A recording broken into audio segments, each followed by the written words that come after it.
Doctor Ambedkar, आज आमचे जे काही आहे ते सर्व तुझेच आहे.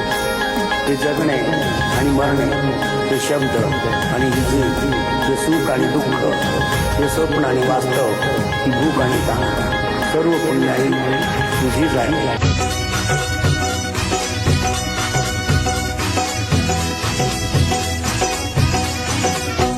काय होत दादा आपल्याकडं पहिलं, कसं जीवन होत तुम्ही सारं पाहिलं. काय होत दादा आपल्याकडं पहिलं, कसं जीवन होत तुम्ही सारं पाहिलं. आज आपण मोठ मोठ पद गाठलं, आज आपण मोठ मोठ पद गाठलं. गाठूड आपल्याला वाटलं,